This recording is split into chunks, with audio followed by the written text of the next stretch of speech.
है, नहीं है बिजनेस। तो इससे आपको प्रॉब्लम है? तो रोजी रोटी किसी की चलती है ना, ये भी तो बिजनेस है कि नहीं है? उससे अगर उसका काम पूछ लोगे ना, भाई तू क्या करता है, भैया मैं तो मटर बेचता हूँ, मैं टमाटर बेचता हूँ, मैं पेंशन लगाता हूँ, हाँ हवाई जहाज चलाने वाले पायलट की भर्ती क्यों नहीं रही? अरे तू दूसरी से आगे बढ़ा नहीं बेटा पढ़ करके, और तू बातें करे कलेक्टर और डीएम की, आईएएस आईपीएस बन के निकल आए। क्योंकि जिनको आईएएस आईपीएस बनना था, जिनको पढ़ाई के अंदर अहमियत पता थी, वो आगे बढ़े। तो क्या छवि तब खराब नहीं हो रही थी जब हजारों कार सेवकों को गोलियां मार दी गई थी? क्या छवि तब नहीं खराब हो रही थी जब हमारे साधु संतों को गौ रक्षा के लिए वो गए, राष्ट्रमाता बनवाने के लिए उनको गोलियों से भून दिया गया था? और इक्का दुक्का अगर मनमोहन सिंह जी का पता चलता था तो एक गाना आता था, कहां गया उसे ढूंढो। और संविधान की बात वो कर रहे हैं जिन्होंने बाबा साहब के विरुद्ध 2 बार चुनाव लड़ा था, पंडित जवाहरलाल नेहरू जी ने। भारत के कितने बिजनेस डीलें हुई हैं विदेशियों के साथ, ये नहीं पता, लेकिन कलेक्टर डीएम सबको बनना है यहाँ पे। 2003 तक पूरे भारत में एक एम्स था, दूसरा एम्स नहीं बना पाए थे, लेकिन आज 23 एम्स इनको हजम नहीं हो रहे। सुशांत सिंह राजपूत, उन्होंने भी चांद पे जमीन ले ली थी, आपको पता है, लेकिन जा पाए वहां पे, उससे पहले ही उनके अंतिम चरण में आ गया। तो ये एलन मस्क लगा रह जाएगा, ये रोड पे कटोरा लेकर के बैठा होगा। ये बिजनेस है, बिजनेस हमें ज्वाइन नहीं करना। बिजनेस क्या ज्वाइन करना? अच्छी चल रही है, खाना पीना बढ़िया चल रहा है, ये बिजनेस की बातें हम नहीं जानते। ये भी एक बिजनेस है, नहीं है बिजनेस? तो इससे आपको प्रॉब्लम है? तो रोजी रोटी किसी की चलती है ना, ये भी तो बिजनेस है कि नहीं है? नहीं, बिजनेस तो है, लेकिन इसके जरिए लाखों लोगों तक बातें भी पहुंचती हैं। तो लाखों लोग बेवकूफ हो रहे हैं। काम की बात करो, बिजनेस की बात करो, अपनी रोजी रोटी कमाओ। आगे बन रही है जलेबी, बहुत स्वादिष्ट खुशबू आ रही है, उसके बारे में बताओ। छोले भटूरे खाओ, छोले भटूरे खाओ। ये मेरे ख्याल से मुस्लिम ही थे, क्योंकि हम उनके साथ में थे। मतलब देखिए, आप आएंगे ना, आप कभी भी देखना जो अब देश में क्या हो रहा है हमें तो दिख रहा है, लेकिन एक जो भी ऑपोजिट बंदा आएगा ना, जो अपने आप को ये तो दिखाएगा कि हम हिंदू मुस्लिम नहीं करने आते, हम नेताओं की राह पे चलने नहीं आते, हमें अपनी रोजी रोटी से मतलब है, हमें अपने परिवार से मतलब है, उनकी बातों ही बातों में उनकी मन की बात निकल जाएगी। यहाँ पे वो बात पता है क्या होगी? सर रोजगार पे बात करो ना, रोजगार पे बात करो ना। अब एक बात बताइए, उससे अगर उसका काम पूछ लोगे ना, भाई तू क्या करता है, भैया मैं तो मटर बेचता हूँ, मैं टमाटर बेचता हूँ, मैं पेंशन लगाता हूँ, मैं लोहे को वेल्डिंग करता हूँ, ये उसका काम होगा जो खुद का। लेकिन नौकरी कौन सी भी बात करेंगे, डीएम की भर्ती क्यों नहीं हो रही, इंस्पेक्टर की भर्ती क्यों नहीं हो रही, रेलवे में भर्ती क्यों नहीं हो रही, हाँ हवाई जहाज चलाने वाले पायलट की भर्ती क्यों नहीं हो रही? अरे तू दूसरी से आगे बढ़ा नहीं बेटा पढ़ करके, और तू बातें करे कलेक्टर और डीएम की, और जिनको कलेक्टर डीएम बनना वो बन के बैठ गए। जा करके देखो, अभी 52 मुसलमान भाई, अभी देखिए रिजल्ट जो आया 22-23 का, उसमें 52 मुसलमान आईएएस आईपीएस बन के निकल आए। क्योंकि जिनको आईएएस आईपीएस बनना था, जिनको पढ़ाई के अंदर अहमियत पता थी, वो आगे बढ़े, वो आज आईएएस आईपीएस बन गए। उसे कौन से योगी, कौन से मोदी, कौन से प्रशासन ने रोक के दिखा दिया? बताइए। उनमें काबिलियत थी, लेकिन जिनमें काबिलियत नहीं है वो माइक के आगे आते हुए रोते फिरेंगे। भैया रोजगार नहीं है, भैया रोजगार नहीं। अब रोजगार देने तुम्हारे घर में आएगा प्रशासन कि भैया तूने तीसरी पास कर ली, आजा तेरे को कलेक्टर लगा दूं। अच्छा, मेहता साहब मुद्दे पे वापस आता है, और एक सवाल मेरे मन में है कि जो छवि भारत की थी पूरी दुनिया में, धर्मनिरपेक्ष की, भाईचारे की, आपको नहीं लगता कि ऐसी चिटपुटों से भाईचारा खराब होगा, दुनिया में नाम खराब होगा? क्योंकि सोशल मीडिया का ज़माना है, लोग वीडियो कट कट करके डाल रहे हैं कि ये देखिए मुस्लिमों के साथ क्या हो रहा है, वो वीडियो बाहर भी जाती होंगी। देखिए एक बात बताइए, आपने बड़ी गहरी बात करी कि बाहर विदेशों में हमारी कहते हैं सभ्यता, हमारी मर्यादा, हमारी मान सम्मान कहाँ रह जाएगा अगर ऐसी वीडियोस बाहर जाएंगी तो? आप एक बात बताइए, आज अगर एक मस्जिद का सर्वे हो रहा है, उधर पुलिस पे पथराव हो जाता है, तो उससे हमारी छवि खराब होगी विदेशी स्तर पे। आज अगर कोई वोट डालने जा रहा है, वो भी पुलिस पे पथराव कर रहा है, और उसको पुलिस से गुंडों को बंदूक दिखाई जा रही है, और अखिलेश जी कहते हैं महिला को दिखाई गई है, उससे भी छवि खराब होगी। तो क्या छवि तब खराब नहीं हो रही थी जब हजारों कार सेवकों को गोलियां मार दी गई थी? क्या छवि तब नहीं खराब हो रही थी जब हमारे साधु संतों को गौ रक्षा के लिए वो गए, राष्ट्रमाता बनवाने के लिए उनको गोलियों से भून दिया गया था? क्या तब हमारी छवि खराब नहीं हो रही थी जब भारत के अलग अलग राज्यों से हिंदुओं को पलायन करना पड़ रहा था? तब हमारी छवि खराब नहीं हो रही थी जब मुजफ्फरनगर के दंगे हो रहे थे? तब हमारे देश की छवि खराब नहीं हो रही थी कि एक अलग समुदाय को सारी चीजें प्रोवाइड कराई जा रही थी सरकार के तहत, क्योंकि ये कमजोर है कह करके, लेकिन उसी तरफ जो मजबूत थे, जो हमारे सिख भाई थे, बौद्ध थे, जैन थे, पारसी थे, इनको कुछ नहीं दिया जा रहा था। तब हमारे विदेशी स्तर पे छवि नहीं खराब होती। जब आए दिन भारत के मिनिस्टर बोलते थे अनएजुकेटेड कंट्री, भूखे नंगों का देश भारत, हमारे देश के प्रधानमंत्री कब विदेश जाते थे भारत की जनता को पता ही नहीं होता था। और इक्का दुक्का अगर मनमोहन सिंह जी का पता चलता था तो एक गाना आता था, कहाँ गया उसे ढूंढो। वो भीड़ में देखना पड़ता था कि हमारे देश के प्राइम मिनिस्टर खड़े कहाँ हैं। आज सबसे आगे खड़े मिलते हैं, आज बड़े से बड़े पावरफुल लीडर के साथ गले मिलते दिखते हैं, हाथ मिलाते हुए दिखते हैं। और छोड़िए, अगर वो अपनी कुर्सी पे बैठे तो बाइडन जैसा नेता पीछे आता है। एक कंट्री का कहता है मोदी इज अ बॉस, दूसरा पैर छू रहा होता है। तो ये सम्मान मान नहीं है भारत का, तो बताइए। और ये मोदी जी का सम्मान नहीं हो रहा, मोदी जी को ये 140 करोड़ की जनता ने वहां बिठाया है। मोदी जी अपने आप जाकर के इस भारत की कुर्सी, दिल्ली की कुर्सी पे नहीं बैठ गए। ये मान सम्मान 140 करोड़ का है। वो सम्मान एक अलग है विदेशों में, लेकिन ये जो है ये मसले मिसाइलें आखिर कब खत्म होंगे, कब सॉल्व होंगे? देखिए, ये तो मोदी जी को करना पड़ेगा। भैया प्रधानमंत्री बना करके आपको भेजा है तो थोड़े मसले भारत के भी देखो। ये जो एजेंडा फैला रहे हैं, जो संविधान की किताब लेकर के चल रहे थे लोकसभा में, अब जनता समझने लग गई। तभी महाराष्ट्र का चुनाव आप देख लीजिए, संविधान के दायरे में डरा रखा था तो लोकसभा में क्या रिजल्ट था और विधानसभा में क्या आ गया। यूपी में देख लीजिए 8500 और संविधान के दायरे में डरा रखा था तो रिजल्ट क्या था।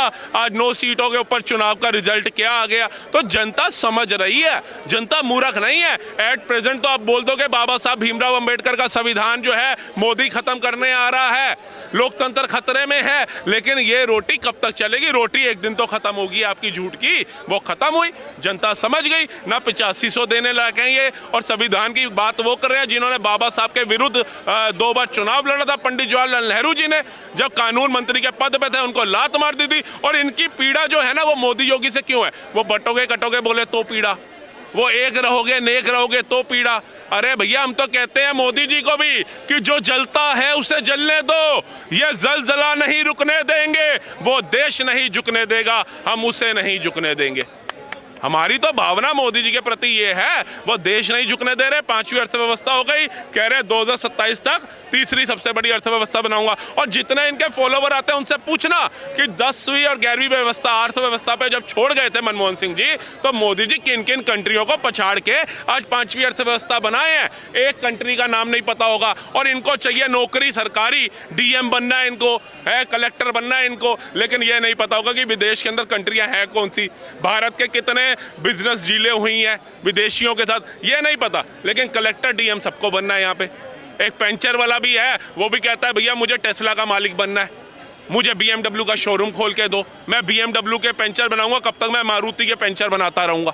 तो विचार बदल चुके हैं इनके।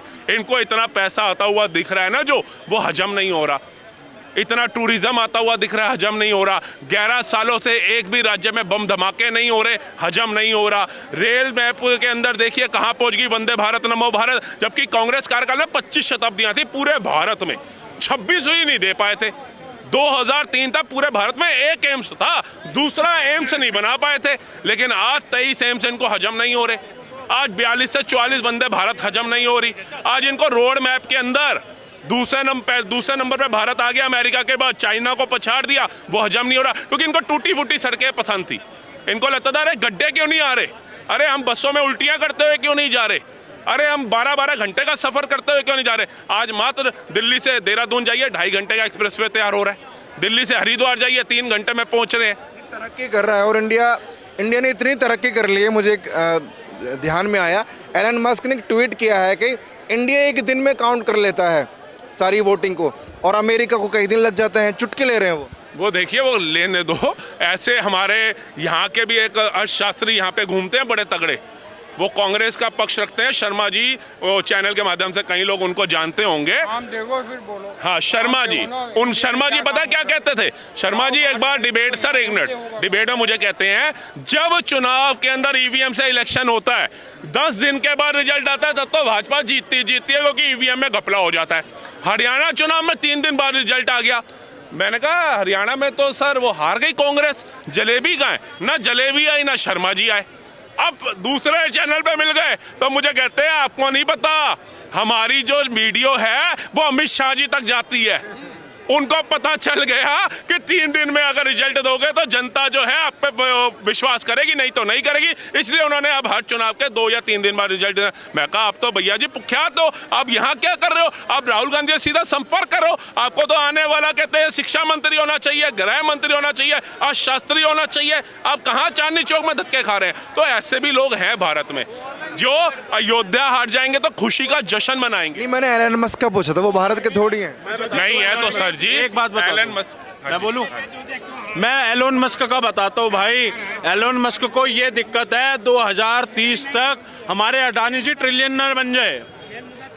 उसको इसलिए घबराहट हो रही है, जब दूसरे नंबर को छोड़ के पहले नंबर पे पछाड़ना था तब अडानी जी को अमेरिका के शेयर ने ही गिराया था। समझ रहे हो? अडानी एलोन मस्क इसलिए घबरा रहा है, इसलिए वो भारतीय पॉलिटिक्स में इंटरफेयर कर रहे हैं। अरे भैया उसे अपनी पॉलिटिक्स तो संभाली नहीं गई थी जब ट्रम्प जी हारे थे पहले। अब तो वो अब आए ना ट्रम्प जी, उसे अपनी तो पॉलिटिक्स को कुछ ज्ञान नहीं है, वो भारत की पॉलिटिक्स का ज्ञान लेगा। ये वही वाली नीति है जैसे राहुल गांधी जी बाहर ज्ञान देते हैं, इधर दिया नहीं जाता। वो उधर ज्ञान दे रहा है, उसको अपने इधर दिया नहीं जाता। ये दोनों एक ही कैटेगरी के हैं, समझ रहे हो? इसे यही डर है अडानी ट्रिलियनर ना बन जाए भाई साहब। इसे यही डर घबरा रहा है, क्योंकि ये रिपोर्ट हमने नहीं दी, ये रिपोर्ट भी अमेरिका देता है कि जो भारत के अडानी जी हैं वो 2030 तक ट्रिलियनर बन जाएंगे भैया। इसलिए एलोन मस्क को घबराहट हो रही है, वो इसलिए अपने रॉकेट पे रॉकेट छोड़ रहे हैं कि मैं कब चांद पे जाऊं, मैं इनको पीछा छोड़ूं। तो इसलिए आप उनकी राजनीति छोड़ दीजिए और राहुल गांधी जी की राजनीति छोड़ दीजिए। वो वहाँ की करते हैं जैसे यहाँ की राजनीति राहुल गांधी जी वहाँ की करते हैं, कोई सर पैर नहीं होता। और वो वहाँ की राजनीति अपने भारत में कर रहे हैं, तो इनका भी कोई सर पैर नहीं है, उसको छोड़ो। वो इस समय भुखलाया हुआ है अडानी जी से, भुखलाए हुए हैं। क्योंकि देखिए बड़ी हस्ती है और काफ़ी लोग फॉलो करते हैं और देखते भी हैं।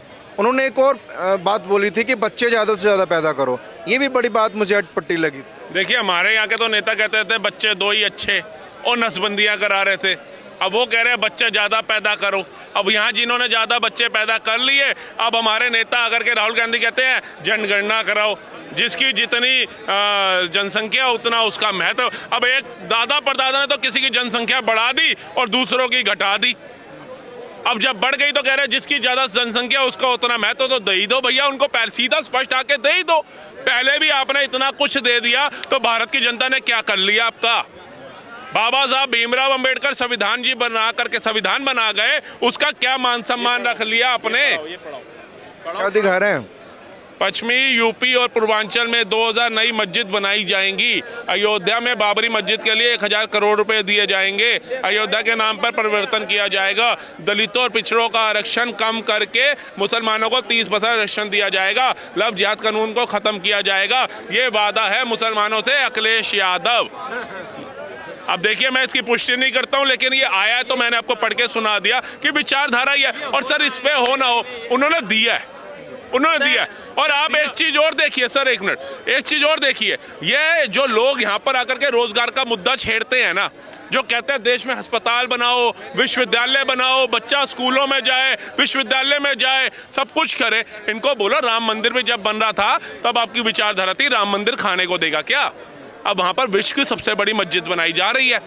इतनी मस्जिदें ऑलरेडी हैं, तो रोक दो उनको, कहो यहाँ अस्पताल बनाओ, हिंदुओं के लिए नहीं मुसलमानों भाइयों के लिए बनाओ, विश्वविद्यालय बनाओ, मुसलमान का बच्चा बने, कलाम साहब बने, अफसर बने, अफजल ना बने, ऐसी मुहिम चलाओ। लेकिन वहाँ शब्द ही नहीं निकलेंगे, वहाँ मुंह ही इनका नहीं खुलेगा। पूरे इनके विपक्ष का मुंह उठा करके देख लो। लेकिन हिंदुओं के लिए अगर एक मंदिर भी बन रहा है, एक सीढ़ी भी लगाई जा रही है, तो कहेंगे सरकारी जमीन घेरी जा रही है। बिल्कुल सही बात है।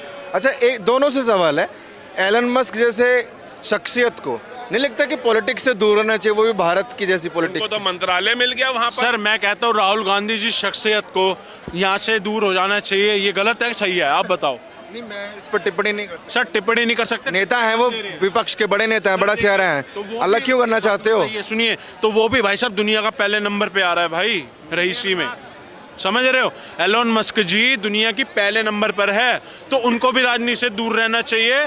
और ये जो राहुल गांधी जी है, इनको हमारी बुराइयां बाहर नहीं करनी चाहिए, भारत में ही करनी चाहिए।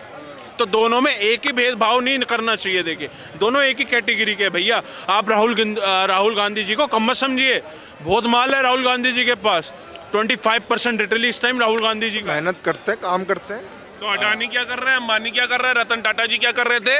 मतलब वो क्या काम नहीं कर रहे थे, वो बिजनेस नहीं कर रहे थे। मगर टेस्ला का मालिक तो सबको याद आ रहा है, Elon Musk, Elon Musk, Elon Musk. लेकिन भारत के उद्योगपतियों ने अगर रतन टाटा जी अपने जीवन की आय का 75% दान ना करते तो आज वो एलन मस्क उसके कदमों की धूल भी ना होते जो इतना चिलमिला रहे हैं। आज अडानी से इतना खौफ क्यों है? आओ मुकाबले में बिजनेस में उतरो साथ में। क्या अपनी सारी जायदाद बेच करके चांद पे दुनिया बसाने की बात कर रहे हो? वो हमारे कौन से थे जिन्होंने सलमान खान जी ने टॉर्चर किया, डेथ कर ली? एक्टर थे जो क्या नाम था उनका, एक जो केदारनाथ मूवी में एक्टर थे जिन्होंने सुसाइड कर लिया था, सुशांत सिंह राजपूत। उन्होंने भी चांद पे जमीन ले ली थी, आपको पता है, लेकिन जा पाए वहां पे उससे पहले ही उनके अंतिम चरण में आ गया। तो ये एलन मस्क लगा रह जाएगा, ये रोड पे कटोरा लेकर के बैठा होगा। एक बात बोलना चाहता हूँ, ये जैसे एलोन मस्क जी है ना, इनको तो हमारा महिंद्रा ही तेड़ देगा।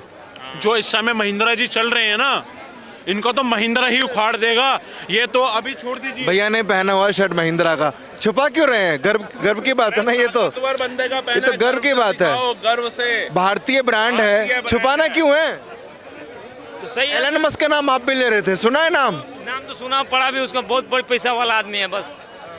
लेकिन रिलायंस वाला लेकिन कभी कभी टिप्पणी कर देते हैं भारत के विरोध में। उसको टिप्पणी करना, तो हमारे इंडिया में इतने पैसे वाले उससे ज़्यादा थोड़ी है वो। भैया आप एक बात बताता हूँ, मैंने बहुत अच्छी बात कही है। 2030 तक की रिपोर्ट है ना, ट्रिलियनर अडानी जी होंगे। मैं कह रहा हूँ भगवान करे बिल्कुल हो। और ठीक है, और ये है ना अपना, ये जो एलोन मस्क है, इसको हमारे महिंद्रा साहब ही छोड़ देंगे पीछे।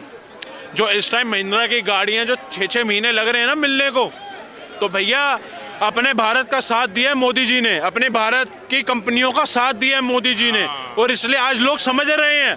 आज मारुति को उखाड़ दिया, आज होंडाई को उखाड़ दिया, समझ रहे हो? आज महिंद्रा को पकड़ा है। क्यों पकड़ा है? क्योंकि ट्विटर को कब उखाड़ेंगे?